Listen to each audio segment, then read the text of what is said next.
Peace and love, everybody. I'd like to welcome you back to Mantis views29.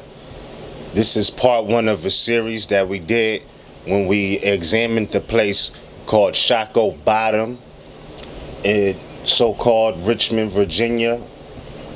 Shockoe Bottom was listed by the National Trust for Historic Preservations as the 11th most endangered place as far as, you know, the threat of history being destroyed opposed to preserved, whereas they wanted to build like a baseball stadium and over historic grounds. And as we unfold this series, we're going to show to the best of our ability why it is a vital place to, you know, study from.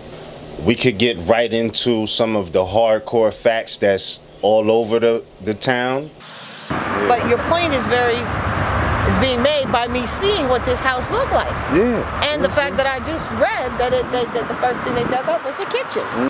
However, I feel like it would be a disservice to get right to that part without actually sharing with you all the journey, because we meet people on the way, we build with different people on the way, and I couldn't leave that out as far as you know, what we're trying to get into. So around part 4 or 5, you're gonna want to get your pens and paper out and things of that nature.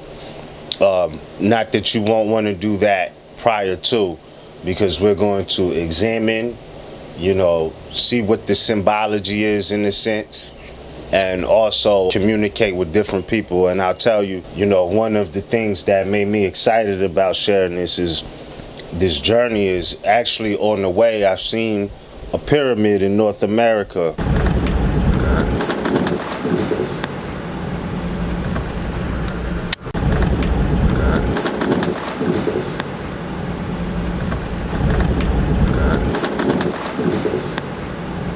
Only available to see through a train route, though, so-called Virginia. It blew my mind.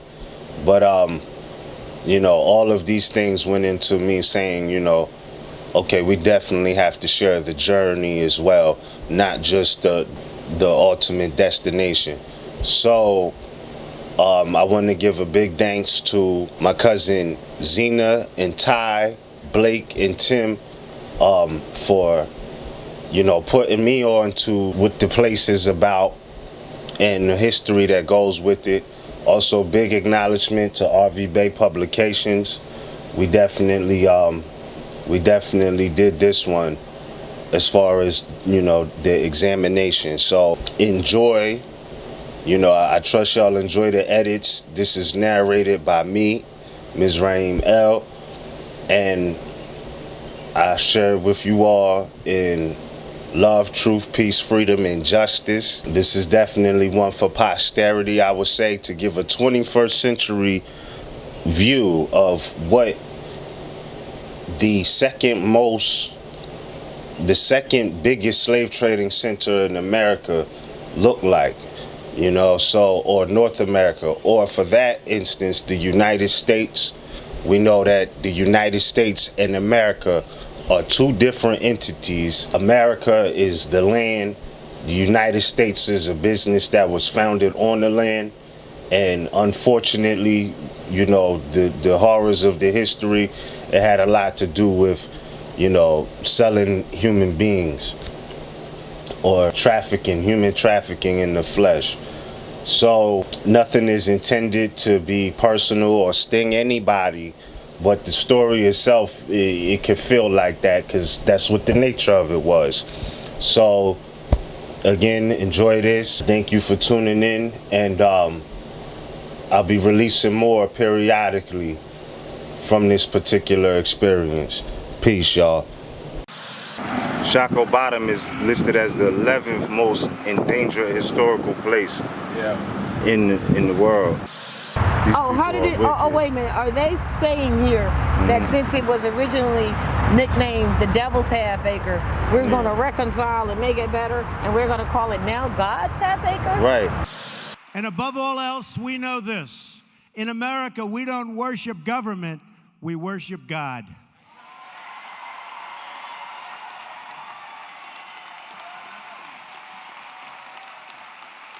We out here, Shockoe Bottom, North America, so-called Richmond, and the place is so rich with history. It's just amazing. Some savage niggas and shit. So here we are, Shockoe, Aboriginal appellation. Shockoe, known as Shockoe Bottom, right? So-called Richmond, Virginia. She's listed as a national treasure at this time. This is listed as a national treasure and was the second biggest slave trading port ever in America. I would say it's like, I would say this whole area down here is history, but you would never know unless you know the buildings before that, before that, and before that, and before that, because they just keep building up stuff. What would you say, right?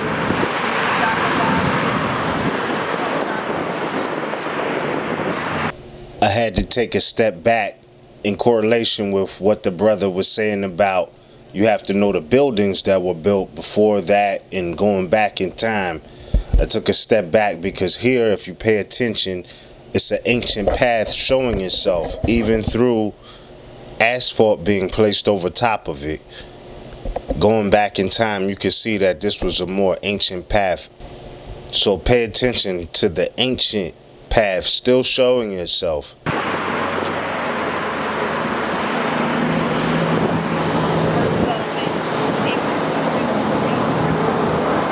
This road.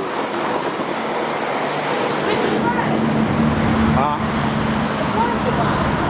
No, they're over here. They're to the water, to the east. Look, though. Right? What does this say about astrology? Mine. There it is, stars and moon. That's commerce. That's why that represents possession. Stars. On the subject of this bull, I would like to make a peculiar correlation, whereas I feel I would be in error not to. It's unique that we are here in between 16th and 17th Street, and 1 block away to the left is 15th Street.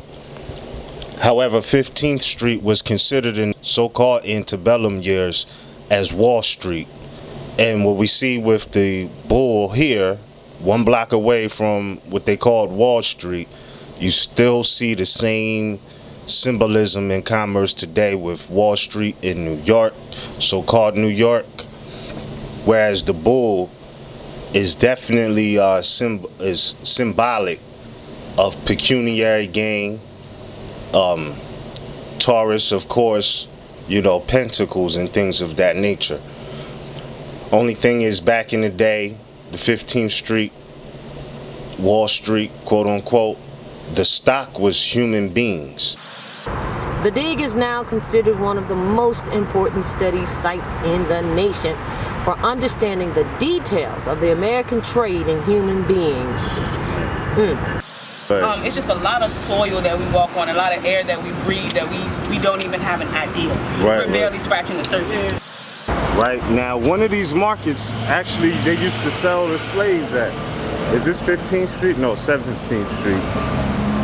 One of these markets they used to sell. It was a market block for selling slaves. Right, and this was. One. It's the next one down here. Right. And there's another bull. Another Taurian bull image. Hold on. Begun. Okay, the Richmond Farmers Market begun in the 1780s.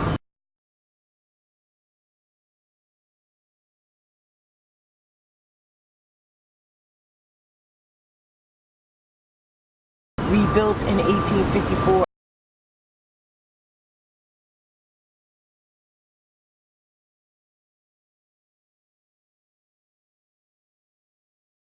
And in 1913.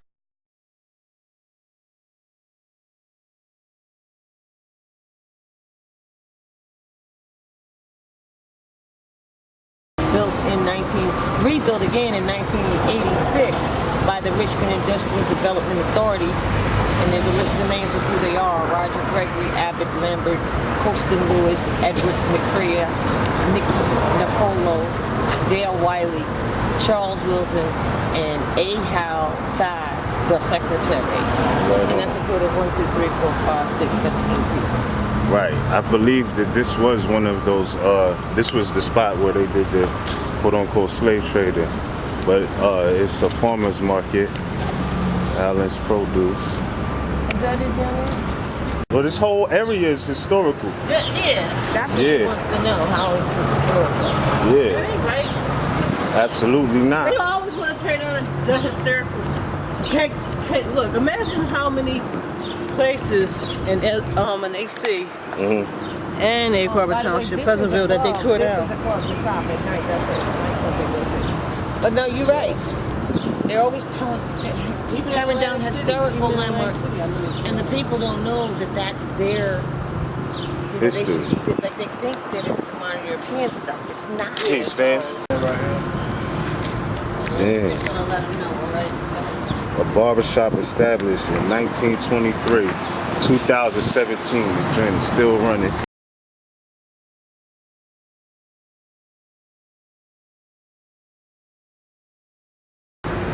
Man, 1923, a lot of people can't say that.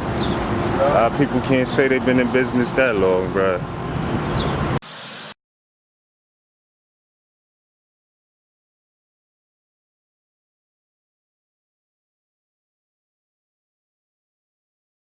No, I was just saying that's a good look because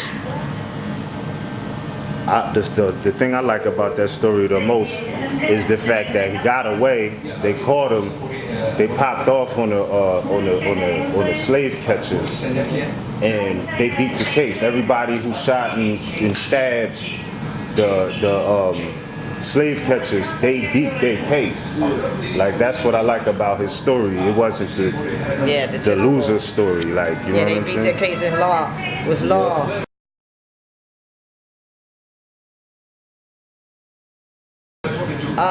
The burial ground. Do you know where that is? Yeah, I want to go there. Yeah, we about to push right over there. Right around the street there. Around all in the same area. Okay, so I got it. And the statue, the statue of the slave trade, what's that, 15th of May? I got it. 15th of May. You want to give your barbershop a shout out? Sure. Shout out to Dave's Barbershop for being historical out here. All right, cool indeed. So we here. Dave's Barbershop, you said it's been open since 1923, right? Yes, sir. Okay. It's been a barbershop since 23. All right, and it always been called Dave's or no? To my knowledge, it's always been Dave's. That's what's up. So that's over. That's interesting. Yeah, y'all about to hit 100 years. This barbershop seen mad different eras. Real talk. Originally, it was a white-owned barbershop. Oh, really? Okay. Yeah, it is. Yeah, I could tell. Oh, who belt is that? Oh, okay. Salute to that too, though. And that chair right there looks serious. Like the king's throne. That's the old The king get cut in that chair, like, you know what I mean? He's saying originally this was European. Right. Europeans had it. But it show how we done came up, right? Right, good. Y'all, it just show we done came up. We always, it don't matter what your challenge is, we always rise above. Real talk. So salute to Dave's Barbershop. We thank y'all brothers greatly for dropping y'all wisdom. No problem. All right. All right, indeed. Cool. Shockoe Bottom. Right here, I was like, all right, we're going to get back to some field research in the historical area. But this next question puts us in for a great build and or orientation. And I'm glad it was asked, and I'm glad that we had these moments to build with these brothers and to share information with you in this format. Peace, bro. All right. No, this was originally called Shockoe Bottom, not Shockoe Bottom. Shockoe what? Okay.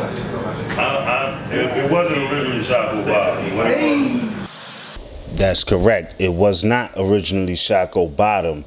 If we take a look from shockoeslip.org, shockoeslip.org, it says here, Shockoe Slip earned its unusual name from the creek that once flowed through it.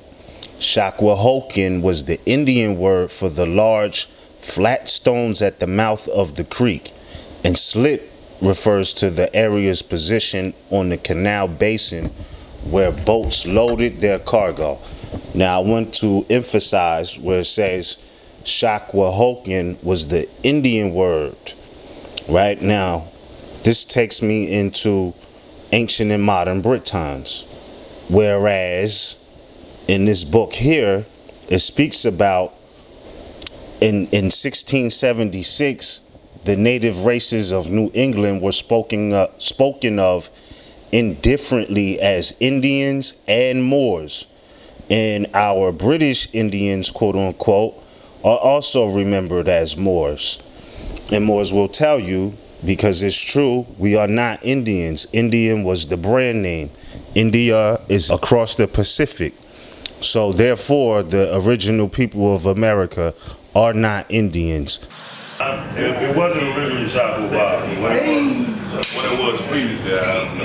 Shockoe, but you know, you got to remember a lot of those English settlers or modern Europeans, they couldn't even pronounce our names or our appellations.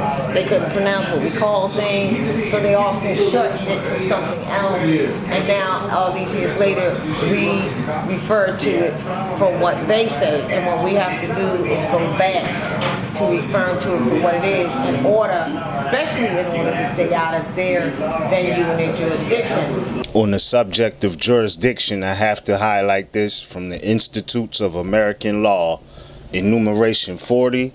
It speaks here about the Aborigines or persons of the Indian race. That's a distinguishment here.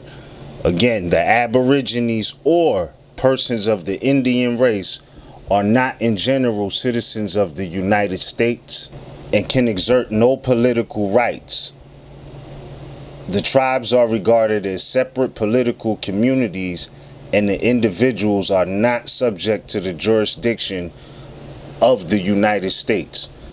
And here I would like to add on the fact that nationality is the key, because nationality determines your political status, according to Henry Campbell Black's Law Dictionary, revised 4th edition. Because the word is what makes us be there by saying, yeah, we're here in whatever they call it, instead of saying we're here on American land. You know what I'm saying? We have to start saying that ourselves. Yes, as far as this being American land, I just want to reference, this is from Ellis Island, being as though this is an environment that holds historical weight worldwide, really. I want to bring my best facts out. And here it says, under migration, again, this is Ellis Island. All right. Dealing with the history here, it says, beginning tens of thousands of years ago, people migrated to North America and the land that now makes up the United States, that now makes up, because it was a fiction that was established. It's not attached to the land. And I just want to emphasize, tens of thousands of years ago, the European wasn't here. Christopher, let's put it like this. Christopher Columbus didn't come to America at that time. 1492 is not even 1,000 years ago. So we're talking tens of thousands of years. People were migrating to North America. And if the ideology of Noble Drew Ali was to go back to that ancient state of mind of our foremothers and forefathers, then tens of thousands of years ago, the United States did not exist. I don't say that to be unfriendly. I'm just speaking about the facts. It just is what it is. Y'all all from this area, right? Okay, so like, the history here is so in your face with them telling you how the pilgrims, so-called white people, came here. Do y'all ever feel like this was always your home before the Europeans got here? Like we could have possibly been here, or do y'all adopt the narrative that we all came from Africa, knowing that these Europeans are the only ones that literally are foreign here? Right. You know what I mean? All right, Native Americans. They're black. We got to. Right, because we are the Native Americans, and so are you. That's the point being made, is that they weren't Indians, because this isn't India. So when you say Native American, we all have to recognize we're talking about ourselves. Yes, indeed. And here I would like to give a reference and fair use from Emma Marie Trustee's book called Underground Railroad, The Ties That Bound Unveiled. And there's a page where she's talking about the Nanticoke and the Lenni Lenape, etc., and how they were removed from what, is called the Jersey region, etc., etc. However, it's very interesting that even with them facing this removal, she goes into the fact that other Native Americans remain in the South Jersey region of darker complexions. They were simply classified as black in early federal documents. So these Native Americans, quote unquote, of darker complexions were simply classified as black, meaning they weren't black before the early federal documents, and they were of darker complexions. I wonder who that is. That's why when you look at the pictures, they look like you.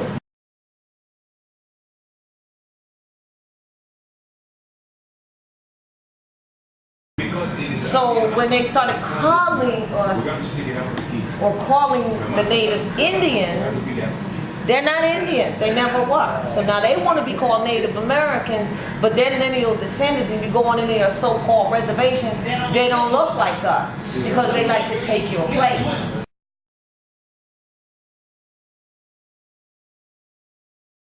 So we have to take our place amongst the affairs and know that the Native Americans, why they look like you, is because they are you and you are them. And that's why you have to start claiming that which was always yours, because all they did is came, put a tag on it and said it is this, and we agreed. It doesn't matter why we agreed, not knowing, but when you know better, you got to do better. What's up? They got eponyms. Because it matters. Like Let me tell you, it matters. First there was the word was, I'm not getting religion on, it's about what you said. And that's what jurisdiction is. I'm serious, not just lawfully, but otherwise. Juris means right and diction means words. So we stop saying what they say and start saying what we know to be.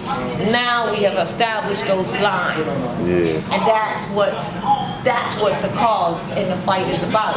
Or not fight, but that is where it starts. And that's peaceful. Yeah. It's just having to have knowledge in order to do it. Salute.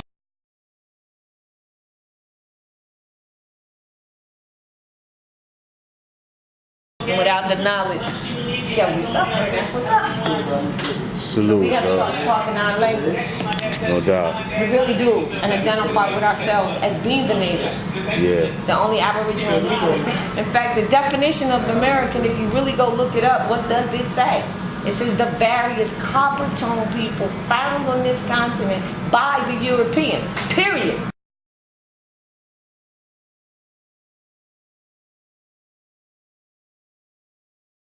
So that means that those who were found here were not modern Europeans. They were not pale-faced as the so-called, as the Native Americans called it pale-face, right? That means that the Native Americans were not pale-faced. Yeah. You never describe the national descent of a people, because if you have to put down a national descent, you have to tell who you are. And all you're American, right? You're American? You're American. You're not even a naturalized citizen, lady. You come from Europe.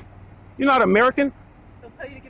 American is a geographic landmass, north, central, and south, and adjoining islands. You people came here in 1492 and thus after. Where's your green card? Who gave you naturalization rights here in my land?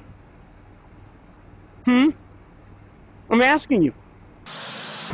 They were you. So now if they can get to call you something else and you agree to it, then you just put yourself unknowingly into a place where they have jurisdiction over it.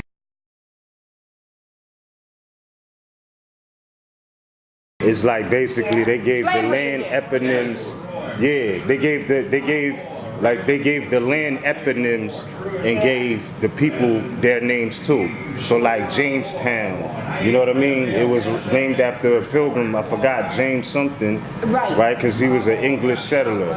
So just like they gave the land the name James, they gave some of our people the name James, which would classify them technically on paper as property.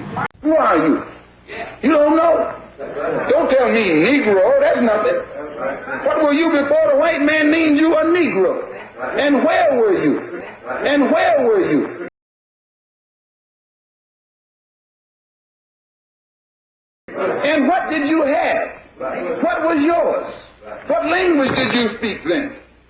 What was your name? It couldn't have been Smith or Jones or Bunch or Powell. That wasn't your name. They don't have those kind of names where you and I came from. No, what was your name? And why don't you now know what your name was then? Where did it go? Where did you lose it? Who took it? And how did he take it? What tongue did you speak? How did the man take your tongue? Where is your history? How did the man wipe out your history? What did the man do to make you as dumb as you are right now? And y'all out here on this same route, it's just mad historical stuff. This is historical. Y'all are in a very, it's facts. And we don't know that it's our history that makes it historical, not theirs. And put in the books. Why? Because they're teaching what they want to teach, and they're not wrong for it. You know, like you can't be mad at them because they only put their perspective of history. You can't be mad at them. We have to put out. It's just as simple. Where? Go up Broad Street, where Route 1 used to be Route 1. Turn right on Broad. It's what street that is. What street that is in China? But it's a man you walk for black. And they said Route 1 used to run. That was 95 back in the day. Route 1 used to run. Is the jail building still up? No. When did they tear it down? Probably when they built 95. And they said Route 1 used to run. That was 95 back in the day. Oh, it hasn't been up. I haven't been here at all. But there's like some stones and stuff from it over there. Word, okay. We about to check that out, Well, bro. now I would say Route 1 was Route 1. 95 then became because you'll find the ancient routes are always named Route 1, Route 3, Route 5, always some number like that. 7, 9. But I will say this, even if we were listening to their history as they told it, their history as they told it has nothing to do with us. Because they say they came here and settled. They say they found us here already. And then they begin to conquer or whatever. But remember this, they're the original slaves. You know that, right? Now everybody knows. They are the original slaves. Do you know where the word slave came from? It actually came from the word Slav. Slav. The Slavic people in Central Europe. So when they made their settlement, they was just trying to be free. Slavics. You see, they were Slavics. They were the original slaves right here on the American land because the British brought them over here to work the land. That's a fact of history. This tells that story because you look in 1773. Okay, that's pre-declaration of independence. Yes. Right? So that means that they were still dependent. Yes. At the time he was born. So the question is, was he born free? Critical thinking. Or was he born a slave? Now, you might say that's not important, but it's important to them because they told you that they asked for their independence on September the 5th, 1774. They went to an existing Congress at Philadelphia. Existing Congress. And asked if they would help them to be free from the British. So they're not lying about their history, they're just telling it from their point of view. But because we won't claim who we are, they claim that they are the Americans when they're only American citizens of some rank. You understand what I'm saying now? All right. Peace, man. Who do I pay for the water, bro? Y'all good? You want the water too? I got water in my bag. We gotta keep it moving. Just charge me for 2, bro. So anyway, check Mantis views29. What is it? Mantis views29. Yeah, like a praying mantis. And then views is VIEWS, and then the number's 29. No problem. Thank y'all. The number. Mantis, MANTIS, and then views is VIEWS, and then the number's 29. When you subscribe, it's a YouTube page. When you subscribe, click the bell, you'll get notified. Because this will more than likely be on there. We about to do the rest of the document. Cool. Just doing a documentary for that. Yeah. Trying to preserve the history out here. Cause see, they want to get rid of this historical thing. We gotta preserve it if we don't do it. They said it was like 69 slave owners right on 15th Street alone. So I'm like, we coming out here, we're gonna preserve this history before they knock stuff down. Yeah. 15th Street? Yeah, we got it. All right, thanks, fam. Y'all be safe, man. All right, likewise. Tell the brother we said. What's with the Redskins? Oh, for all intents and educational purposes, when he asked what's up with the Redskins hat, while I was going through this and editing in my memory file, it took me back to Ancient and Modern Britons Volume 1. Whereas in this book, it's speaking about the definition of Moor, but it goes into another English word from this root is Murray, meaning dark red or copper colored, you know, correlating with the redskin thing. What's with the Redskins? But, you know, what's more interesting to me about the region and the place is that right around the corner from Dave's Barbershop is this statue. And this statue is of an all red Asiatic or maroon complexion. And I'm thinking, like, you know, what's the science with that? This is right by a tobacco shop, and it's looking right at or right over the James River. I mean, I don't think you could walk 3 more city blocks and you right at the James River where this statue is located. So, I mean, as far as the Redskins, you know, I kind of had the same question about what's up with the region. But big acknowledgement to Dave's Barbershop in Shockoe Bottom. Snap. My fault, bro. My fault. In some cases, I be getting the love out here. Other people be ready to fight. I don't know, man. I'm cool. Yeah. You go to Manchester, we're going to change the name. That's the name by the Native Americans, too. They couldn't even pronounce the name of it. Right. But before their real name is Macintosh. But the white people couldn't pronounce their names, so they changed to Manchester. But so this breeze, so 14th Street breeze, they just built it in 1921 because they couldn't get back and forth. Historical Richmond, that was all his own land over there, but it belonged to the Native Americans at first. Right. Word. Macintosh, right? Because Macintosh, a lot of people think that's Irish. And this again brings me back to Ancient and Modern Britons, where the brother was mentioning Macintosh. Here in Ancient and Modern Britons, it mentions any son or descendant of a Donald was MacDonald. Any son of a carpenter was McIntyre. And although these and many other similar names did eventually become attached to certain particular tribes, yet the existence of such a fact makes it extremely difficult to trace out a lineage with any degree of certainty. And I only say that in reference to the fact that the brother mentioned Macintosh, and you know, it says similar names to McIntyre, MacDonald, things of that nature. So for those who may be trying to trace their lineage and things like that. Yeah. But see, what we have to understand is the original Aboriginal people in Irish were the Danes. Yeah. And they look like you too.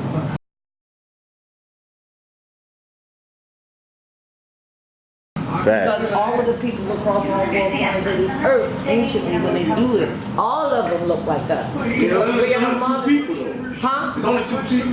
Yeah, Occidentals exactly. and Orientals. We're the Orientals, they're the Occidentals. I like to say Accidentals because the truth is they were done in a laboratory with breeding, and nobody's ready for that, but it's the truth.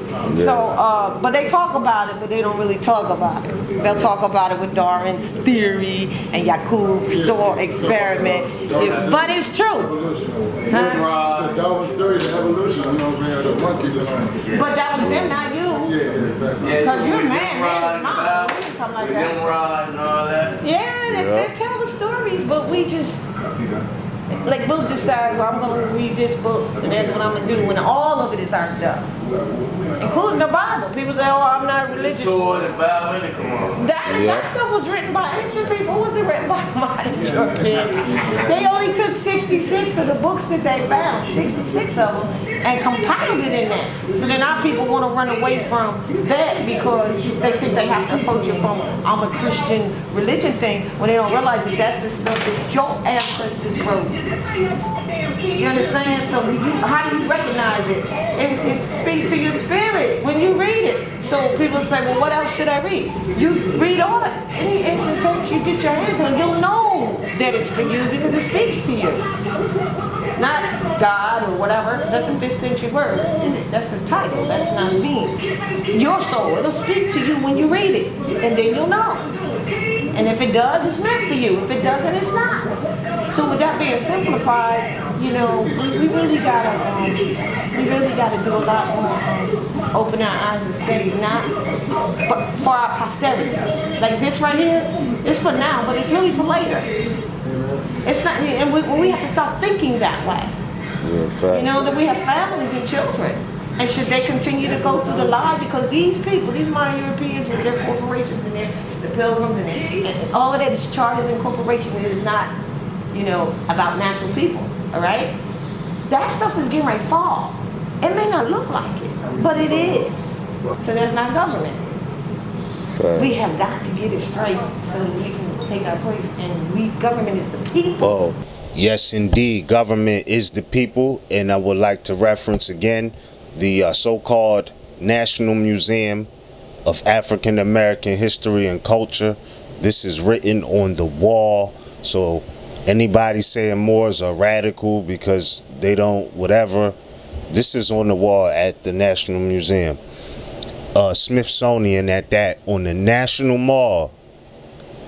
It says all men are created equal with certain unalienable rights. Whenever any form of government becomes destructive of these ends, it is the right of the people to alter or to abolish it. All right, and this is again a quote from the Smithsonian, on the National Mall, DC, at the so-called National Museum of African American History and Culture. And of course, the source is the Declaration of Independence, an international maxim. Word, I wanted to share this with you before we be out of here. All right, so this is out of a 1936 unabridged dictionary. Oh, my fault.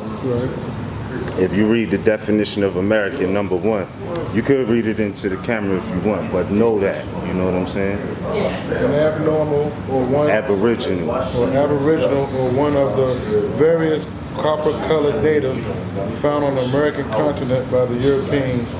The original application of the name. Period. So that would be you. The phenotype would be us. Know that. You know what I mean? That's fact. But look, we're going to get to some. I mean, we never Afro-Americans. We're Americans. We're native. Exactly. And we call them that. Facts, yo. We're going to try to check y'all back out and let y'all know how I experienced. Likewise, y'all too. Peace, brothers. Y'all be safe. No problem. Thank y'all.